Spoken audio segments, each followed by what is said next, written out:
mga butang imong gimando kanamo. Bisan pa man tungod niini na appreciate na mo Lord ang gahom sa imong grasya nga kanunay mi nimo gi-qualified bisan kami unqualified. Kanunay mi nimo Lord gitagaan og extension sa chance bisan Ginoo pwede namin nimo Ginoo unta sirad-an sa maong paglaom. Diin pa man Lord daghangyo mi og kapasayloanan sa mga sala namo.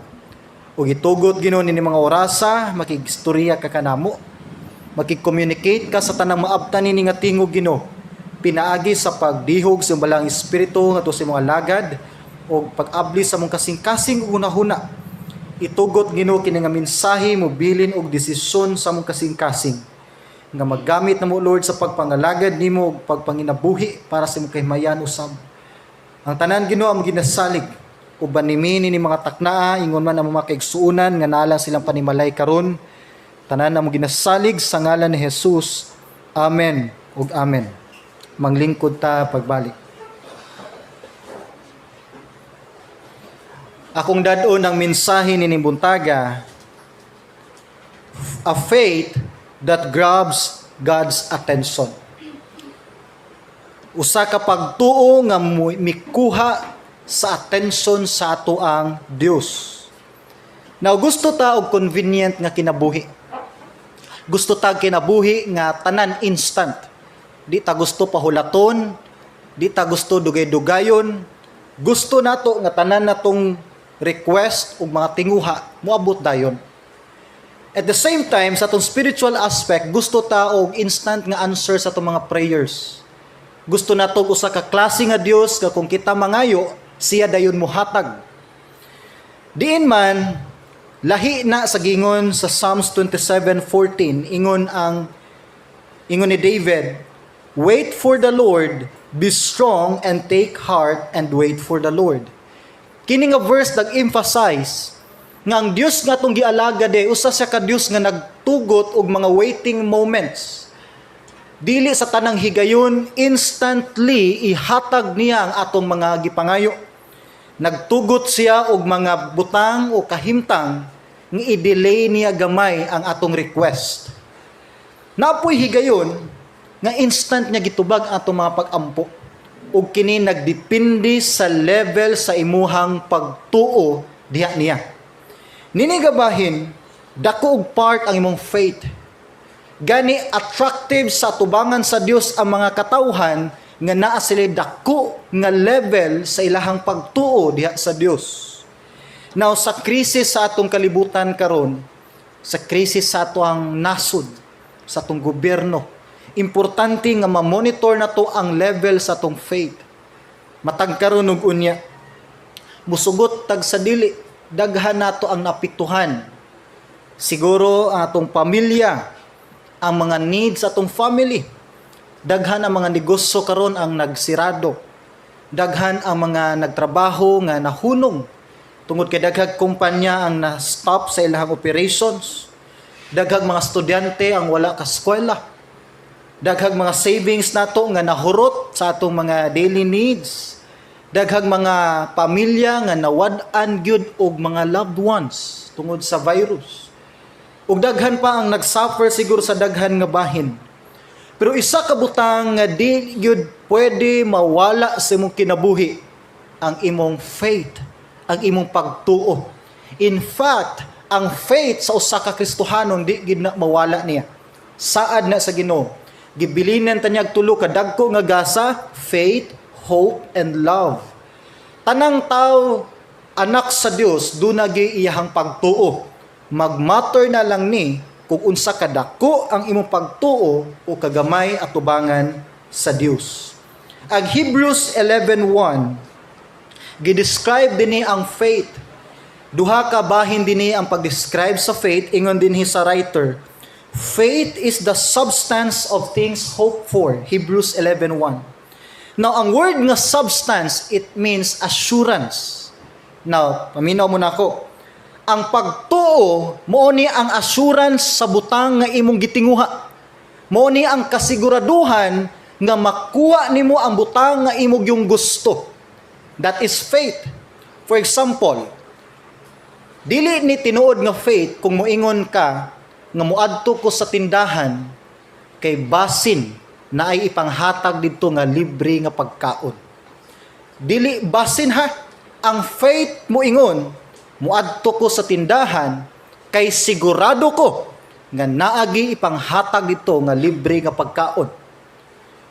Ang dili faith mo ingon, muampo ko sa Ginoo kay basin di ay makatubag siya sa akong mga pag-ampo. Dili na faith. Ang faith mo ingon, muampo ko sa Dios kay sigurado ko nga makatubag siya sa akong pag-ampo. The same thing sa pagdawat ni Christ. Ang dili tinuod nga faith, muingon ka, mudawat ko sa Ginoong Hesus kay basin di ay luwason ko niya. Dili na faith, dili na saving faith. Ang faith nga tinuod, mudawat ka sa Ginoong Hesus kay nasayod gyud ka nga luwason gyud ka niya. Amen. Muna ingon ni ang writer, it is the assurance of things, kasiguraduhan sa butang nga gusto ni maabot. That is faith. So any shadow of doubt, anino sa pagduha-duha, dili na sa pure nga faith. And another thing, the evidence of things not seen, ingon pa sa verse, ebidensya sa butang nga wala makita. For example, wala ta kita sa hangin, pero nagtuo ta nga nay hangin. Wala ta kita sa tong utok, pero nagtuo ta nga naagi tay utok. Wala ta kita sa Dios, sukad wala gid ta kakita sa Dios, pero nagtuo ta nga dunay Dios. Dunay ebidensya sa butang nga wala nato nakita. Unsa ebidensya nga nay Dios? Ang resulta o impact ni ini sa imong kinabuhi. Kay kung usa ka mini nga Dios atong giserbisyoan, wala ni impact nato. Walay kabag-uhan, walay kadasig excitement paglaom nga mahitabo sa atong kinabuhi. And therefore nituo ka na convince ka nga nay Dios bisan wala siya nimo nakita. That is faith. Now nining buntaga, dili kay ko mo focus sa atong saving faith, sa pagtuo diha sa kaluwasan. Mas mo focus ko sa atong daily faith. Matag adlaw na to nga pag-apply sa atong pagtuo sa Ginoo. Tungod kay mo sugutag sa dili everyday, mao nay ginatake ni Satan ang atong pagtuo diha sa Ginoo.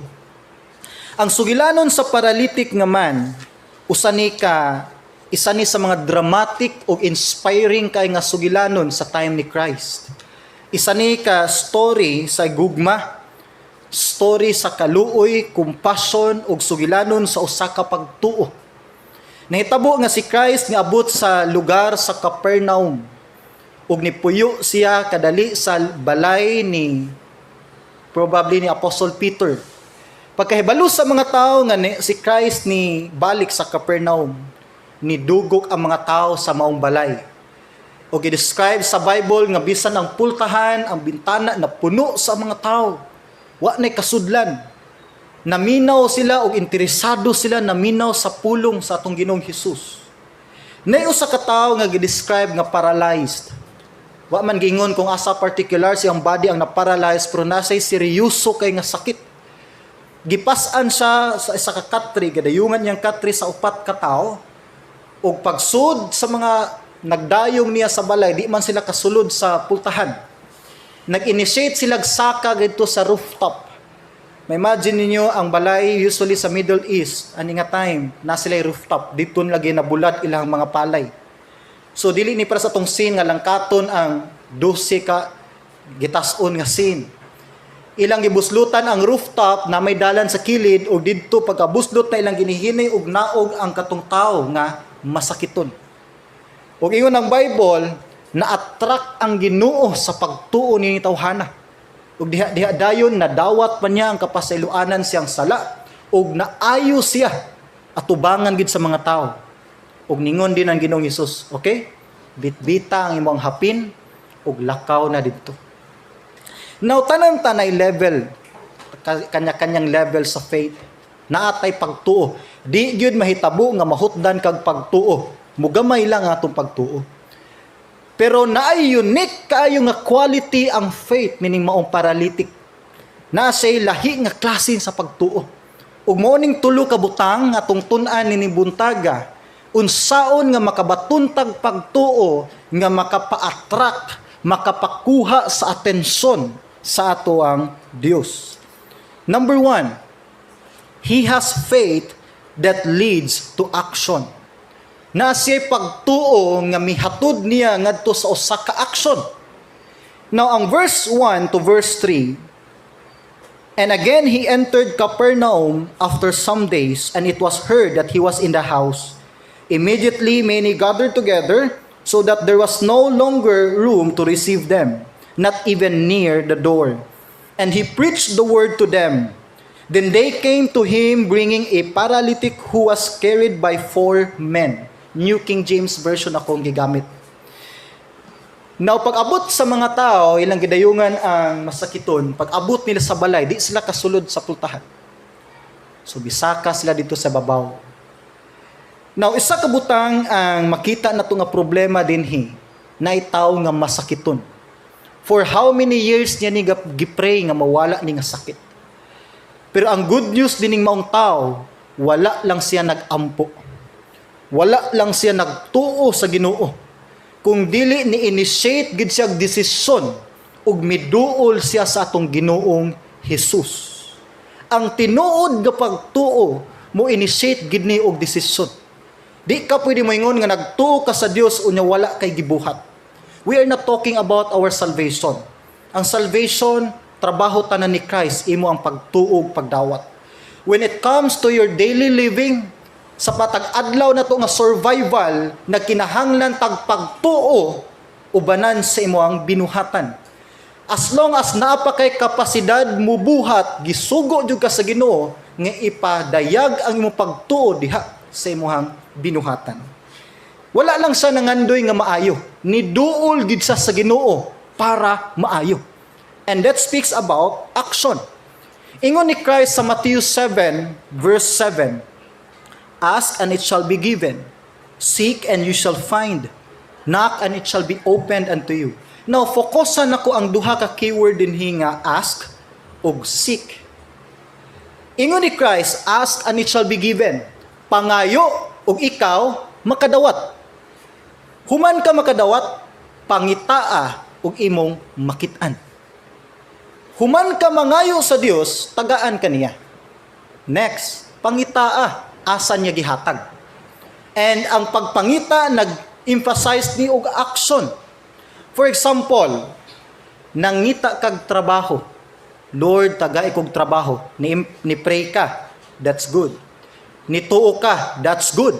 Now, gitubag na sa Ginoo, ingon siya, mangayo ka, tagaan ka. Next, pangitaa, asa nga kumpanya niya, gihatag ang tubag sa iyong pag-ampo. Meaning, kung nangita kag trabaho, nag-pray ka, mga play ka. Meaning, diha niyo makit-an, asa niya gitubag, gibutang ang imuhang gipangayo.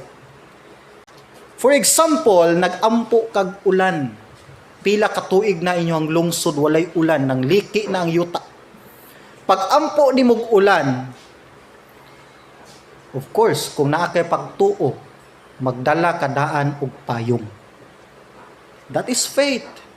Kung nagpray kag wisdom, Lord, increase akong wisdom. Tubagon niya na pinagi sa ihang pulong, ang Bible. Meaning kung nangayo kag kaalam, pagtuon. Diha ni ihatag ang answer pinaagi sa pagpakli nimo sa iyahang mga pulong. Now, abi nimo usahay, mo ni siya ang problema. Nangayo ta sa Ginoo guidance. Nangayo tag giya matag adlaw, pero dili ta willing mutikang sa tong tiil para niya. And para asa man nato gamiton ang guidance? Para lang sa tong selfish nga desire? Selfish nga ambition. Nangayat guidance every day, pero dili ta mo willing mohimo og steps sa kahimayaan sa Dios. Gusto tag passion. Ilabi na sa itong mga leaders, mga spiritual leaders, mga pastors.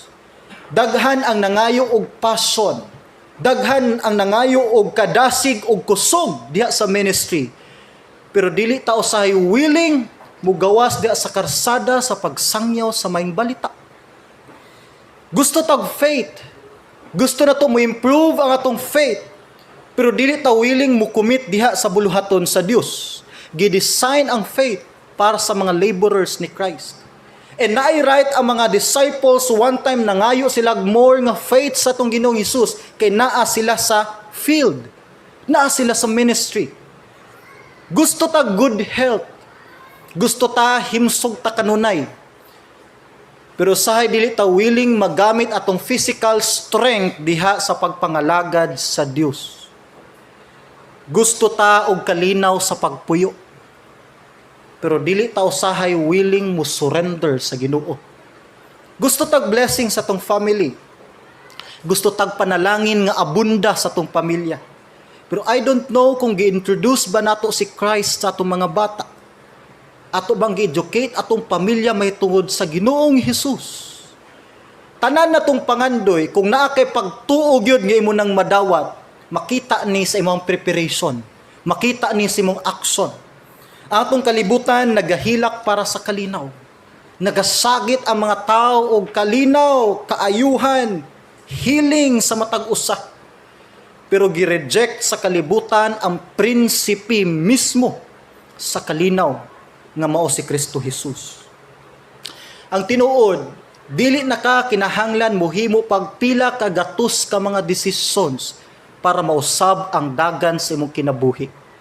Kay usahay sa usalang nimo ka desisyon nga inline sa will sa Ginoo, uban ang dako nimong pagtuo diha niya, posible nimo usab sa tibok dagan sa imuhang kinabuhi. Number 2, he has faith that leads to persistent action. Naa siya'y pagtuo nga wala lang niya gipakita siyang buhat, kung dili makanunayon gyud, naagid say strong nga desire nga makaduol gid sa Ginoo. Now sa verse 4, and when they could not come near him because of the crowd, they uncovered the roof where he was. So when they had broken through, they let down the bed on which the paralytic was lying. Pag abot nila sa balay, gusto nila moduol sa Ginoo. Di man sila kaduol kay baga king tao. Nasirad-an ang pultahan sa kadaghan sa tao. So wala lang diha ni hunong ang ilahang aksyon. Naningkamot gid sila nga makaduol sa Ginoo taliwala sa baga nga mga babag. Nisaka sila sa rooftop, gibangagan nila ang rooftop, og didto gi hinihinay nila naog ang tao nga masakiton. Mailhan nimo nga dako ang imong pagtuo or tinuod ang imong pagtuo gyud ug pagsalig sa Dios. Once taliwala sa mga babag niini, nagapadayon gihapon ka pagsalig ug pagpangayo sa Ginoo. Now, ang tinuod nga faith, dili lang ka musuway og kausa. Suwayan nako be. Suwayan nako kung dili, dili na. Kung maayo, kung matubag, maayo. Ang tinuod nga faith, dili ni testing lang. Willing gud ka mo sacrifice. Bisan pag-usahay no ang answer or wait ang answer, di ka muhunong sa iyong pagtuo o pagsalig. Yes, na time kinahanglan ta mo usab og mga prayers, pero ang point is dili ka muhunong sa pagtuo o pagsalig sa Dios. Ang tinuod nga pagtuo, makita ni sa imong pagka-persistent sa imong prayer. Persistent means makanunayon. Kada bang nilahutay gud ka. Di lang ka ma-discourage og kausa nga babag, mulahutay jud ka og pag-ampo. Si George Mueller, usa siya ka evangelist during sa 18th century or 1800. According sa sugilanon siyang kinabuhi, naa siya'y 5 kasuod kay nga higala nga iyang giampo nga madala niya sa Ginoo. Iningon pa niya, pila ka bulan ang milabay, gikan niya giampo na, ang isa na convert. Miduol sa Ginoo. Padayon sa ampo sa upat. After 10 years niya nga pag-ampo sa iyang upat ka higala, after 10 years, ang duha mi forward sa Ginoo. Tulo na. Padayon sa nagampo gihapon sa laing duha nga nahabilin. Pag-abot sa 25 years niya nga pag-ampo, ang isa, ang ikaupat, mitugyan sa Ginoo. Pero ang pinaka-last, ang ikalima niya nga friend, mo'y dugay kay niya giampo, dugay kay gitubag sa Ginoo. Pero ingon pa niya, after 52 years niya nga pag-ampo sa ikalima niya nga higala, nakabsan na lang siya sa kinabuhi. Pero ingon pa sa history, na-convert ang iyang ikalima nga higala during sa service sa iyang funeral service. Ang Ginoo nagtubag gihapon sa iyang pag-ampo. Ayog hunong pag-ampo sa imong relatives, sa imong mga pamilya, sa imong mga friends. Abi niyo, for how many years ko nag-pray sa akong loved ones? Wa ko nag-expect nga nidawat sila sa Ginoo sa funeral service sa akong lola o sa akong lolo. And gikan ko na enroll og seminary, 7 years, 9 years ang milabay. Gipray na ko ang salvation sa akong mga loved ones. And wa ko nag-expect nga adto nga time nga ang answer sa Ginoo buhaton niya sa funeral service. Naay exact time na tubagon sa Ginoo yung nga pag-ampo. Walay rason nga dili tubagon niya ang prayer para sa kaluwasan sa usa ka tawo. Pwede lang siguro ni ma-delay, pero I'm convinced nga tagaan ginig time sa Ginoo. Basta di lang ka muhunong sa pag-ampo. Kung dili man nimo anihon ang answer sa imong generation, one day na isa ka tawo giandam ang Dios nga mo'y answer sa imong prayer para nila. In fact, nganong naata karon sa Ginoo, kay daghan ang nag-ampo nato kaniadto usab. It could be your family, your parents, or mga tao nga nasa mission field, product ta sa ilang mga prayers. Product ta sa mga tao nga nag-ampo, nga naglahutay diha sa pagsakripisyo. Nakahinumdum ko sa life ni Hannah sa Old Testament. Si Hannah ug si Elkanah gi-describe sila sa Bible nga faithful sila sa Ginoo. Nagaserve sila sa temple, nagahatag silang mga sacrifices. Pero diha sa ilang pagka-faithful, wala sila gasahi sa Ginoo og bata. Pila ka tuig na.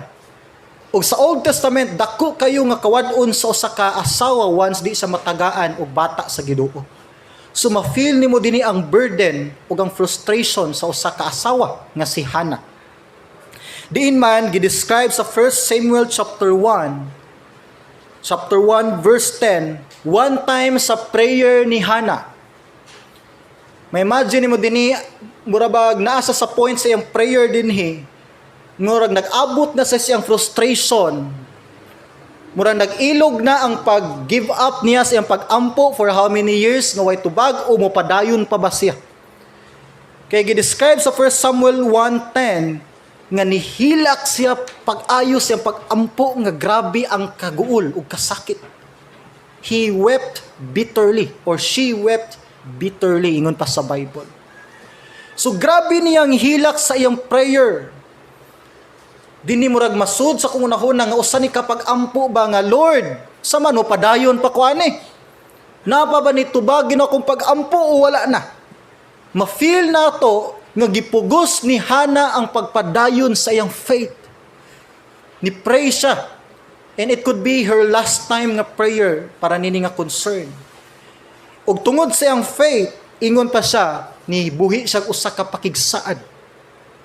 Nga kung imo lang itugot Ginoo nga kini nga pag-ampo, akong isalig nimo nga kana nga bata akong ibalik sa imuhang kahimayaan. Diin man sama sa akong giingon kaninyo nga once persistent ka sa imong pag-ampo, di lang yun ka mohunong. Ang Ginoo nagtubag niini. Nataw si Samuel or Samuel. Ug later si Samuel nahimong isa sa mga dako ug influential kayo nga spiritual leaders sa Israel. Naitubag sa imong pag-ampo.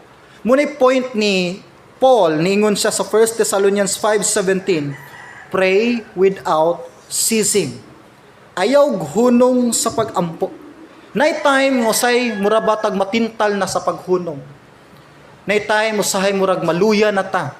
Pila na ta katuig, nagampo pero walay tubag. Higala igsuon basin naak sa mga waiting moments sa imong situations. Ug diha nga bahin, imong tan-awon ang levels imong faith. Ayaw hunungig ampo imong pamilya. Ayaw hunungig ampo imong loved ones, imong trabaho, ang imong kinabuhi, ang imong mga bata.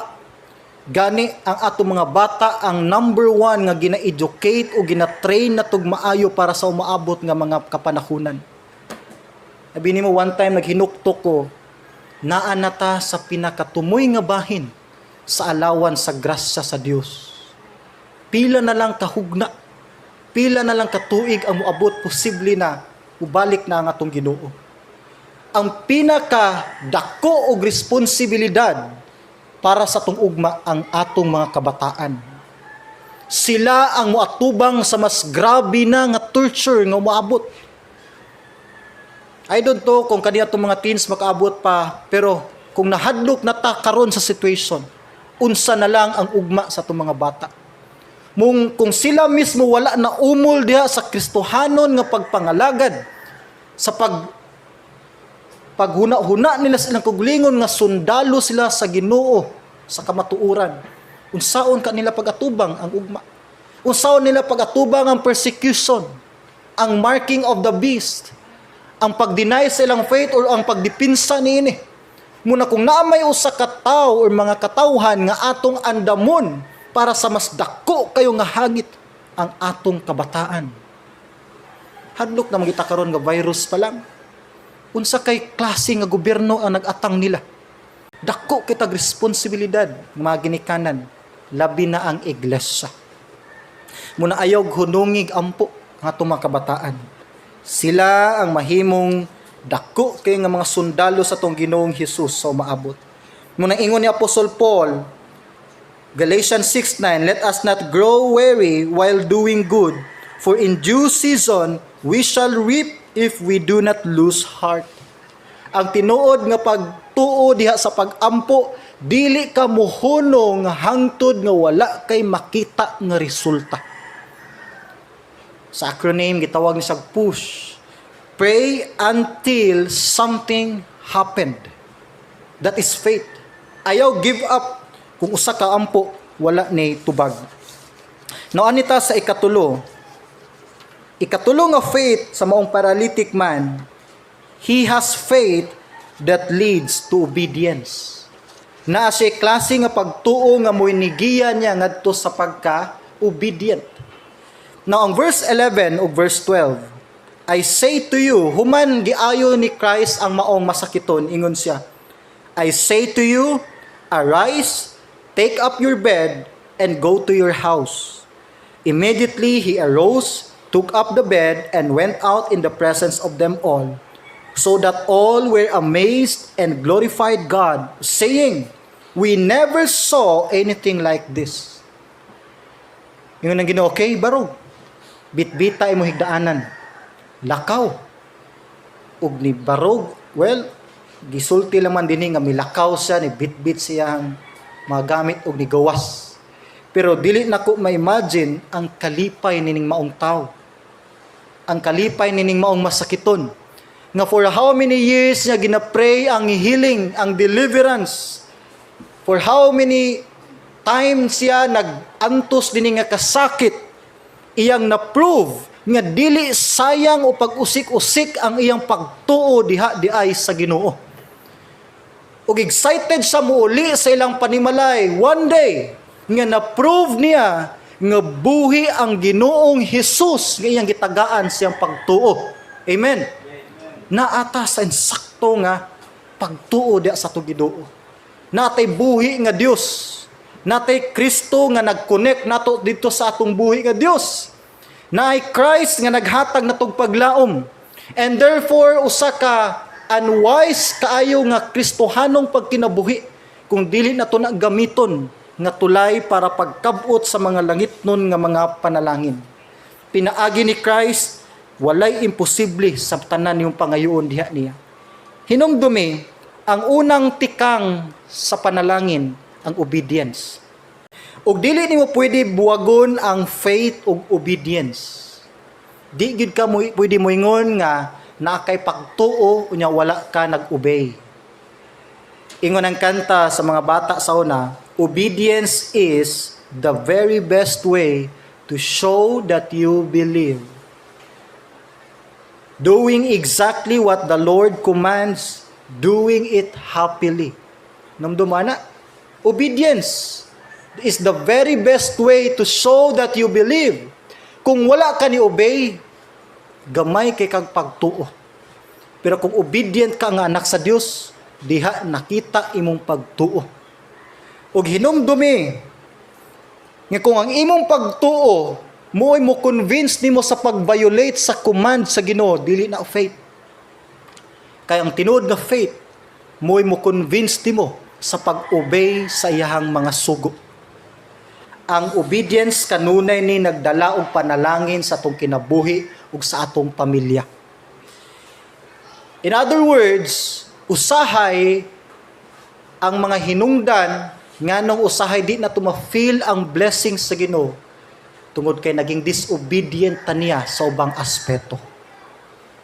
Now, nakahinumdum ko sa usa ka tawo nga buta sa John chapter 9.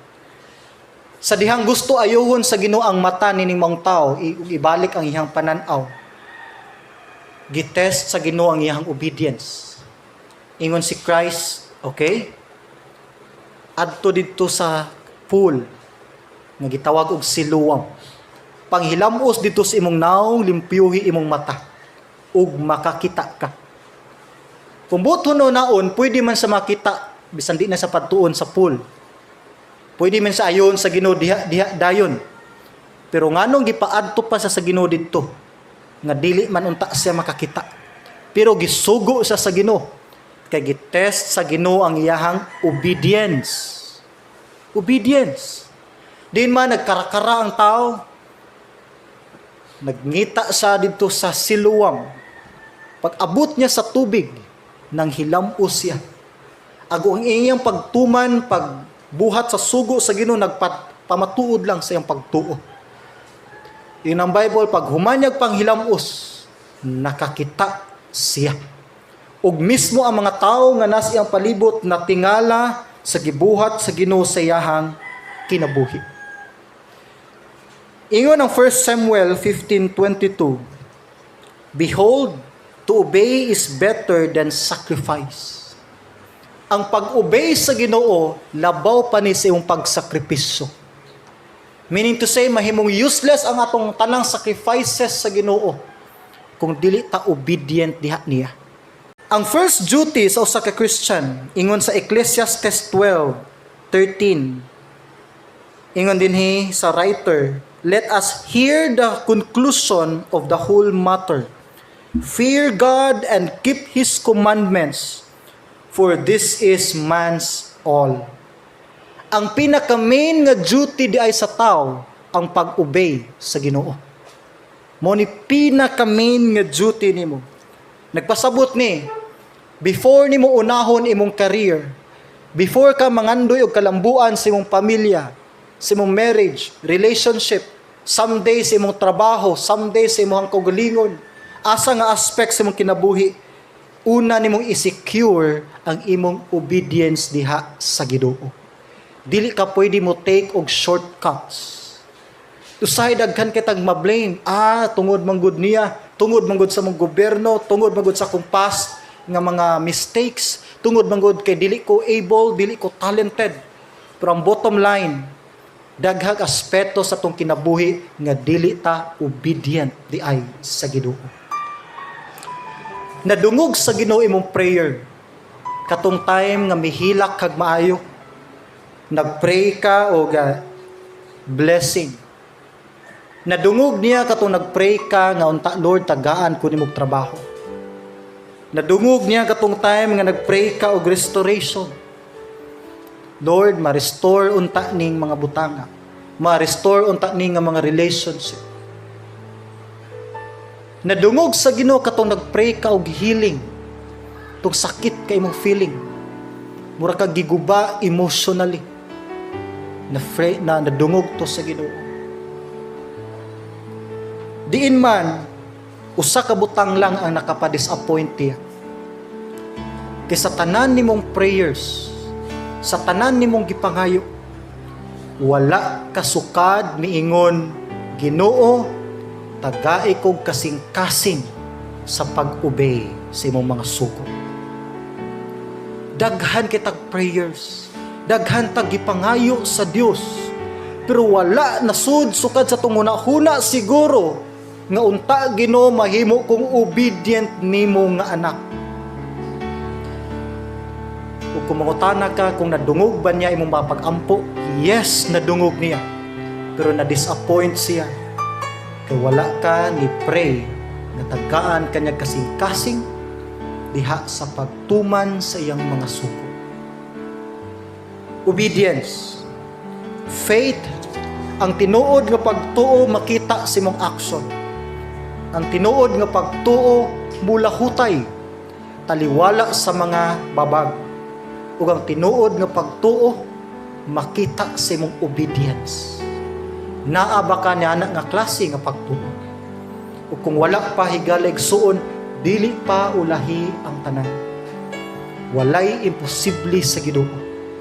Before ka mohimo og mga desisyon sa ubang butang, imong i-desire usa nining mga orasa nga mahimo kang usa ka obedient nga anak sa Ginoo. Manindog ta palihog. Mag-ampo ta.